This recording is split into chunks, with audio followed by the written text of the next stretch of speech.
Bienvenidos a esta tercer cápsula formativa de New Fire con Mano Amiga. Y bueno, el día de hoy vamos a dar continuidad a la sesión pasada que introdujimos un poco sobre los sacramentos, qué son, cuál es la gracia que infunde, de dónde vienen, por qué son tan importantes para nosotros como miembros de la Iglesia. Y el día de hoy, ahora sí vamos a profundizar en los 7 sacramentos de la Iglesia Católica. Y como lo mencioné anteriormente, estos sacramentos se dividen en 3 grupos: los sacramentos de iniciación, los sacramentos de curación y los sacramentos de servicio. Entonces, vamos a comenzar con el primero, el más típico, el que todos hemos escuchado y el más básico, porque nos hace hijos de Dios y con esto nos introduce a la comunidad de la Iglesia. Y es así como también podemos gozar de todos los demás sacramentos. Entonces, comenzamos con el sacramento del bautismo. A ver, vayámonos un poquito para atrás. Dios dijo: hagamos al hombre a nuestra imagen y a nuestra semejanza. Dios nos creó a su imagen, pero también creó el cielo, el mar, las estrellas, todo lo que habita en ella. Pero, ¿qué sería de la tierra si no hay nadie que le habitara, ¿no? Entonces, el ser humano es este punto culminante de la creación. Como dice el Génesis, Dios los creó varón y mujer a imagen de Dios. Entonces, Dios crea el universo como una expresión de todo su amor, un amor tan grande que se desborda y que quiere compartirlo contigo y conmigo como hijos suyos. Pero para esto, pues necesitamos estar en una relación filial, o sea, como de padre y de hijo con Dios. Y sabemos que por el pecado original, esta relación se rompió. Entonces nacemos con el alma manchada, una manchita que nos impide estar como en esa comunión de amor con Dios, en esa relación paternal. Y entonces es por eso que Dios, sabemos que es infinitamente misericordioso, envía a su Hijo para rescatarnos del pecado y volver a formar ese puente de amistad, ese puente de, pues ahora sí que de filiación, haciéndonos nuevamente sus hijos, dignos de llamarnos hijos suyos y que nuestra que nuestra alma esté libre de esa manchita, de ese pecado. Jesús lo dijo muchísimas veces: el que crea y se bautice se salvará, el que no se condenará. Como lo vimos también en la sesión pasada, pues Dios, Cristo, manda a bautizar. Vayan y bauticen en el nombre del Padre y del Hijo y del Espíritu Santo. Él le dice a Nicodemo: el que no nace de esta agua no tendrá parte, no podrá entrar al reino de los cielos. Entonces comprendemos que este sacramento nos devuelve la gracia de ser sus hijos, de estar en comunión con Él. Entonces, antes de recibir cualquier otro de los 6 sacramentos restantes, el bautismo es el que nos va a hacer nacer a esta vida espiritual y ser reconocidos como hijos de Dios, creados a imagen y semejanza suya. Entonces, vemos como 3 elementos principales, ¿no? En la sesión pasada decíamos que cada sacramento tiene que tener su materia, su forma y su ministro. Entonces, en este caso del bautismo, ¿cuál es la materia? Es agua. La forma, el sacerdote que dice: yo te bautizo en el nombre del Padre, del Hijo y del Espíritu Santo. ¿Y quién es el ministro?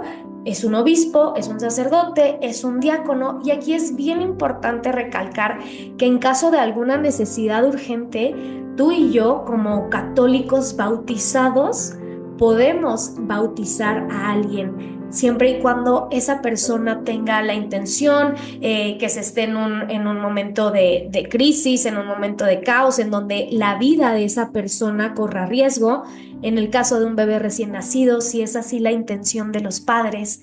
Entonces, pues es muy bueno saberlo, ¿no? Que tú y yo, en un caso extremo, podemos ayudar a un alma a que sea hijo de Dios y a que con esto entre al cielo. Entonces, bueno, yo me pregunto, ¿qué tan importante es el bautismo que hasta Jesús quiso tener uno? Vemos en estas primeras apariciones públicas que Jesús le pide a su primo Juan ser bautizado. Inclusive Juan le dice, yo soy el que tiene necesidad de ser bautizado y tú eres el que viene a mí, ¿no? Porque no es que Cristo necesitara un bautismo, en realidad tiene un valor simbólico y lo que se revela es lo que sucede en nuestro bautismo. Y escuchamos en el Evangelio de Mateo, en el capítulo 3 o en algunos otros evangelistas que también narran este momento, que dice, apenas fue bautizado, Jesús salió del agua, se abrieron los cielos, descendió el Espíritu Santo y se oyó una voz del cielo que decía, este es mi Hijo muy amado, en quien tengo puesta toda mi predilección. Entonces imagínense qué bonito, esto es lo que pasa en cada bautismo. Se abren los cielos y Dios dice, este es mi Hijo amado. Ahora sí, este ya es parte de esta comunidad de la iglesia y es un hijo muy predilecto del Padre, ¿no? Entonces, bueno, a grandes rasgos, esta fue el sacramento del bautismo, el primero de los de iniciación, pero el más importante de todos porque es como una llave que nos abre la puerta a la comunidad de la iglesia y a todos los demás. Nos abre a la gracia de Dios, nos abre a la salvación. Entonces, bueno, vayamos con el segundo sacramento, que es la confirmación. Y bueno, estamos ahora sí en estos momentos a unos días de que sea Pentecostés y qué bonito es recordar esa escena en donde Jesús se les aparece nuevamente a sus discípulos antes de ascender al cielo y les dice, reciban la fuerza del Espíritu Santo que descenderá sobre ustedes y serán mis testigos. Esta última parte es clave para el sacramento de confirmación y ahorita lo vamos a retomar. Entonces, en el sacramento de la confirmación recibimos una efusión del Espíritu Santo en nuestra vida. Y pues en muchísimas ocasiones Jesús promete la venida de este Espíritu Santo a sus apóstoles y les dice, no estarán solos, yo les enviaré a mi Paráclito, al que hablará por ustedes y demás, ¿no? Recibirán los dones. Entonces, Jesús mismo lo hablaba desde que estaba aquí en la tierra, ¿no? Aquí vemos una confirmación de cómo pues estos sacramentos no es que se hayan elaborado después en la historia de la iglesia, sino Jesús mismo los instituye. Y entonces los apóstoles, el día de Pentecostés, cuando quedan llenos del Espíritu Santo, comienzan a proclamar estas maravillas de Dios. Y no solo eso, crean la primera comunidad cristiana, esta comunidad que leemos en los Hechos de los Apóstoles, esta comunidad que gracias a ellos estamos tú y yo hoy aprendiendo de Cristo, de su evangelio, de la misión. Entonces, bueno, los apóstoles se dedicaron prácticamente a proclamar la verdad de Jesucristo, a bautizar e imponer sus manos para ungir con el Espíritu Santo. Y pues bueno, la confirmación perfecciona la gracia bautismal. Lo que ya recibimos en el bautismo, el Espíritu Santo en nuestra confirmación nos ayuda a enraizarnos todavía más profundamente en esta filiación divina, o sea, en esta relación Padre-Hijo con Dios. Nos incorporamos a Él y sobre todo nos ayuda a dar testimonio de la fe cristiana. Y quiero detenerme aquí y leer un poquito de los efectos de la confirmación que encontramos en el Catecismo de la Iglesia Católica, en el numeral 1303, que dice, nos introduce más profundamente en la filiación divina, aumenta en nosotros los dones del Espíritu Santo, hace más perfecto nuestro vínculo con la Iglesia, pero sobre todo, y esto era lo que les decía, que había que poner atención por el serán mis testigos que Cristo dice, nos concede una fuerza especial para difundir y defender la fe mediante la palabra y las obras como verdaderos testigos de Cristo, para confesar valientemente el nombre de Cristo y no sentir jamás la vergüenza de la cruz. Entonces, qué bonito. No sé si ustedes habían visto el sacramento de la confirmación como esto, ¿no? Muchas veces lo vemos como son los dones del Espíritu Santo, la sabiduría, el entendimiento, la fortaleza, etcétera, que me van a ayudar a lo largo de mi vida, pero se nos olvida que también por la confirmación estamos confirmando nuestra fe. Por lo tanto, nos ayuda con valentía a atestiguar el Evangelio de Cristo, a defenderlo con celo apostólico. Entonces, bueno, ¿en dónde encontramos aquí la materia, la forma y el ministro? La materia es el santo crisma o el óleo con el que se unge. El ministro en este caso es el obispo idealmente o el sacerdote cuando se confiere algún permiso especial, y la forma es el ministro ungiendo con este santo crisma diciendo: recibe por esta señal el don del Espíritu Santo. Y en este momento los 7 dones del Espíritu Santo son infundidos en la persona que está recibiendo el sacramento, ¿no? ¿Y cuáles son? Sabiduría, entendimiento, consejo, fortaleza, ciencia, piedad y temor de Dios. No nos vamos a meter en este momento porque si no, no terminaríamos nunca, pero bueno, es importante que los conozcamos y que sepamos que esos dones están en nosotros, están ahí. Dependerá de nuestra fe, dependerá de nuestra vida de oración, pues qué tanto de alguna manera hacemos provecho de ellos, qué tanto le pedimos a Dios que nos dé ese don que ya está de alguna manera dentro de nosotros, pero pues sí, en distintas circunstancias de nuestra vida, pues hay que pedir para que se active de alguna manera, para que recibamos la gracia de ello.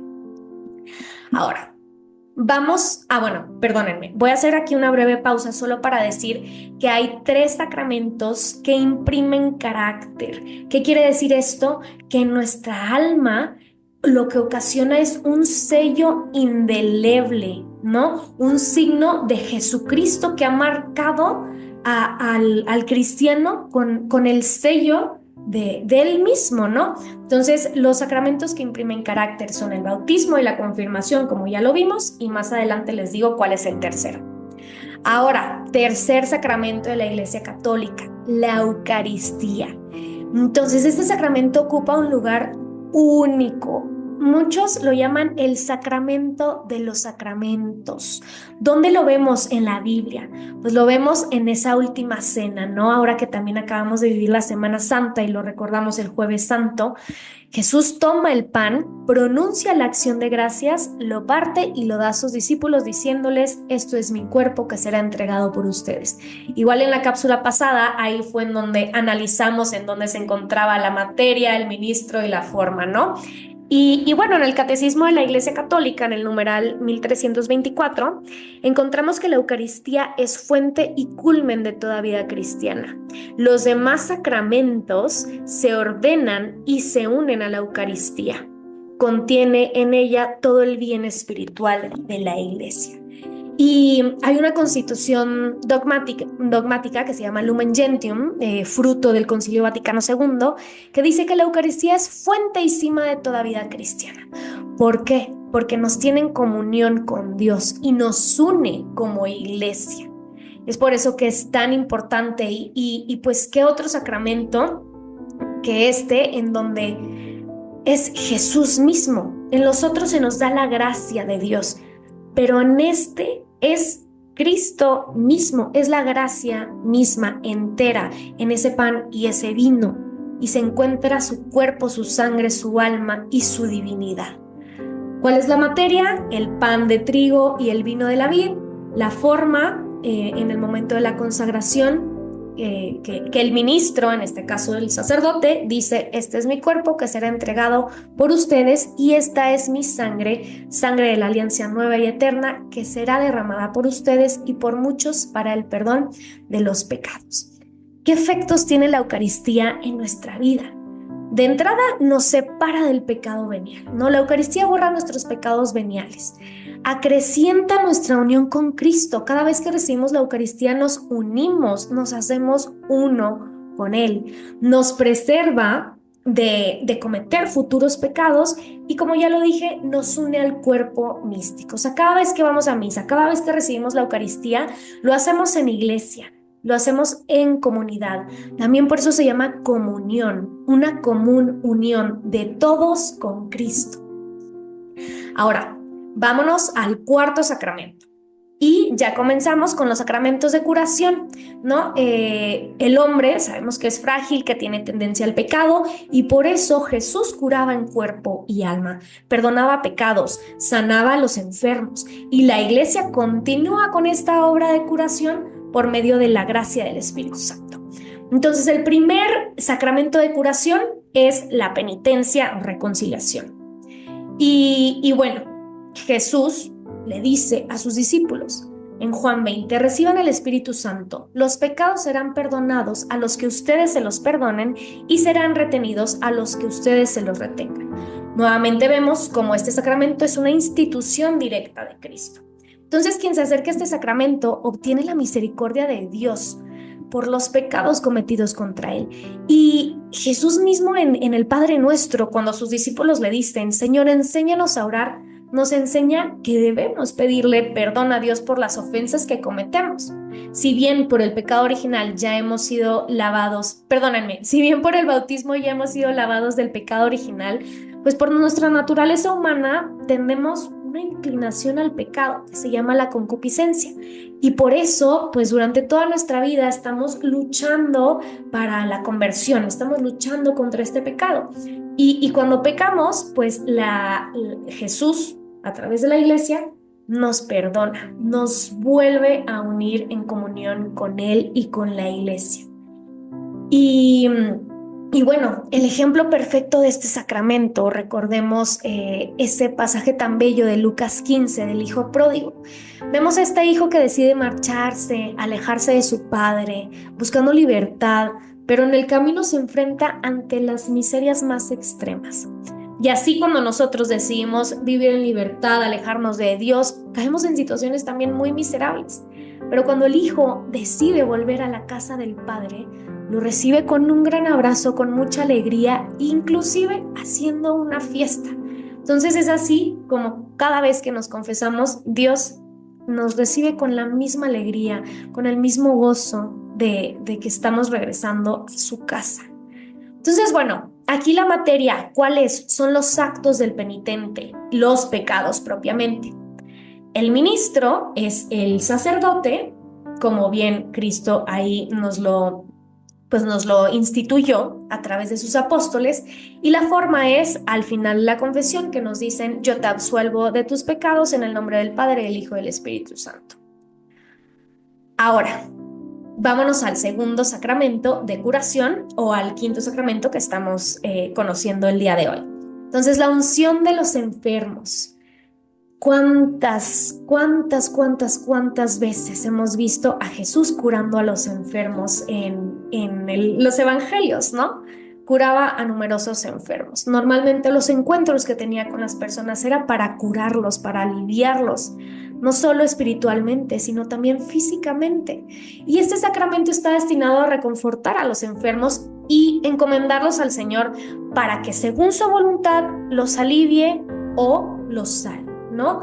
Y también se busca con ese sacramento que una persona que vaya a morir, si así lo desea la persona, pues le sean perdonados los pecados a través de la unción de los enfermos, ¿no? Se le llama también como el viático espiritual, porque pues creemos como iglesia, como católicos, que quien reciba la unción de los enfermos, pues de alguna manera se le perdonan los pecados por gracia de Dios y llega directo al cielo. Y pues bueno, vemos también en una de las cartas de Santiago, Santiago capítulo 5, que dice, si está enfermo, que llame a los presbíteros de la iglesia para que oren por él y lo unjan con el óleo en el nombre del Señor.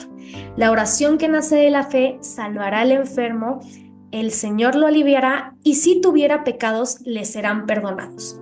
O sea, esto está más completo, imposible. Aquí viene todo lo que este sacramento contiene y la gracia que causa en el alma. Entonces, este sacramento de curación está orientado a dar la salud espiritual, pero también física a los enfermos. Pero es importante aquí no confundirnos, porque luego decimos, ay, cuando esté viejito, cuando sea alguien que esté a punto de morir. No, se le puede administrar a cualquier persona que esté en peligro de muerte, ¿no? Por alguna enfermedad o por la vejez. Y pues bueno, aquí donde encontramos la materia, la forma y el ministro. El ministro es siempre el sacerdote. La materia es el óleo este aceitito que se le unge en las manos, en la frente. Y la forma es el sacerdote. Cuando está haciendo la unción con el óleo, dice: por esta santa unción y por su bondadosa misericordia te ayude el Señor con la gracia del Espíritu Santo, para que libre de tus pecados te conceda la salvación y te reconforte de la enfermedad. Entonces, un sacramento también muy bonito, muchas veces muy olvidado que existe, y cuántas personas no pudieran hacer pues provecho de él. Ahora entramos a la tercera sección de los sacramentos, ¿no? Ya habíamos hablado de los sacramentos de iniciación, los sacramentos de curación, y ahora están los sacramentos del servicio a la comunidad, ¿no? Sabemos que como iglesia estamos orientados al servicio de los demás, como Cristo mismo vino a enseñárnoslo. Y los sacramentos que entran dentro de esta categoría es el orden sacerdotal y el matrimonio. Ahora, el sacramento del orden sacerdotal es el tercer sacramento que imprime carácter, como ya lo habíamos visto. Bautismo, confirmación y el orden sacerdotal son aquellos que dejan un sello indeleble en el alma. Y remontémonos a aquella bella escena en Juan 21, en donde Jesús le dice a Pedro: Simón, hijo de Juan, ¿me amas? Él le respondió: Señor, tú lo sabes todo, tú sabes que te quiero. Jesús le dice: apacienta mis corderos, apacienta mis ovejas, ¿no? ¿Qué quiere decir esto? Que los sacerdotes verdaderamente son nuestros pastores que nos llevan a Cristo. Y pues bueno, este es el sacramento del ministerio apostólico. Es gracias a este sacramento por el cual los apóstoles siguen ejerciendo esta misión dentro de la iglesia hasta el fin de los tiempos, ¿no? Esta misión de proclamar, de acompañar, de curar, de actuar en la persona de Cristo, porque el sacerdote actúa en la persona de Cristo. Quiere decir que verdaderamente es Cristo quien está presente en la iglesia a través del sacerdote.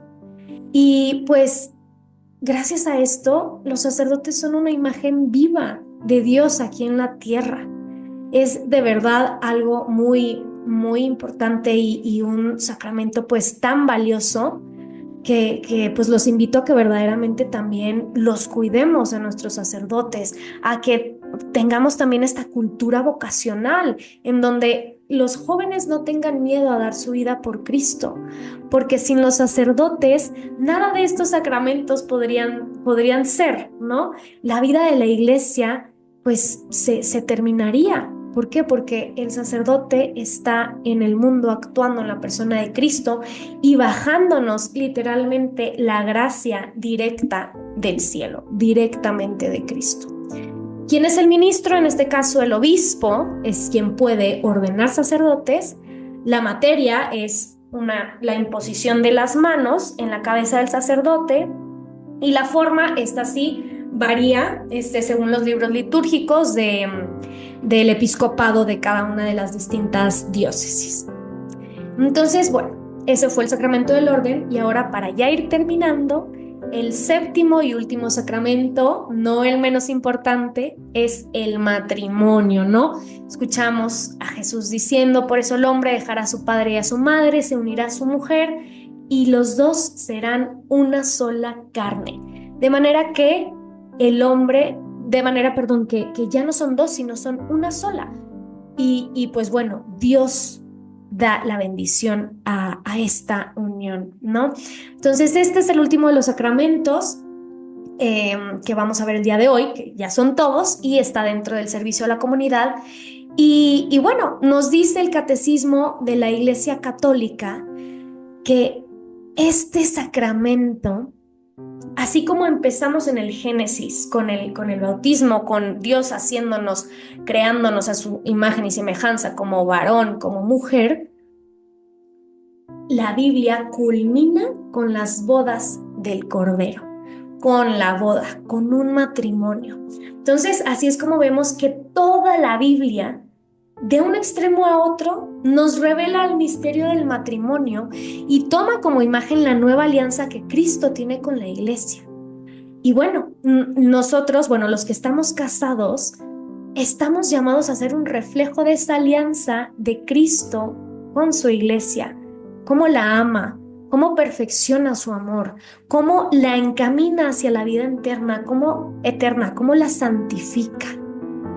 Es verdaderamente un signo externo de compromiso, es un don para la santificación, la salvación de los esposos, porque verdaderamente expresa la relación de Cristo con la iglesia. Entonces, los esposos son imagen de ese amor tan perfecto que Cristo le tiene a todos sus hijos. Entonces, los esposos sellan esta alianza entregándose el uno al otro mediante la ofrenda de sus vidas, así como Cristo se entrega a nosotros en la cruz. Los esposos se entregan en el día a día, en los sacrificios, en la salud, en la enfermedad, en todas estas situaciones difíciles. Y pues claro, la coronación del sacramento del matrimonio, si Dios así lo concede, es la procreación, es el traer más hijos a este mundo, y hay un llamado muy fuerte a hacer esta iglesia doméstica, ¿no? Un hogar cristiano en donde abunde la gracia y verdaderamente sea, pues, escuela de caridad. Entonces, aquí es muy interesante porque en este sacramento el ministro cambia. Muchos pensarían que es el sacerdote el que da el sacramento, pero en realidad son los mismos contrayentes los que son los ministros del sacramento. ¿Cuál es la materia? El consentimiento de los contrayentes, ¿no? Lo que dicen, ¿no? Esta forma de yo te recibo a ti como esposa o esposo, prometes serte fiel en la salud y en la enfermedad, en lo próspero y en lo adverso, respetarte todos los días de mi vida, ¿no? Entonces, esa es la forma. ¿Y cuál es la materia? El consentimiento genuino de los esposos. Entonces, ahora sí, ya concluimos y conocimos un poquito de los sacramentos, ¿no? De cada uno de estos, porque la verdad podríamos estar aquí 3 horas hablando y profundizando en cada uno de ellos, pero yo les invito a que si tienen este libro, su Catecismo de la Iglesia Católica, verdaderamente aquí podrán encontrar detalladamente el origen del sacramento, cuáles son sus efectos, cuál es la gracia que hace nuestra alma, qué dicen los santos de este sacramento, etcétera, ¿no? De verdad es una guía muy, muy, muy, muy extensa y pueden encontrar ahí para profundizar más. Y recordar que es Cristo quien a través de estos sacramentos nos da la vida, nos recuerda su alianza, nos da sus dones, nos da fortaleza, consuelo y nos da nuestra misión como cristianos.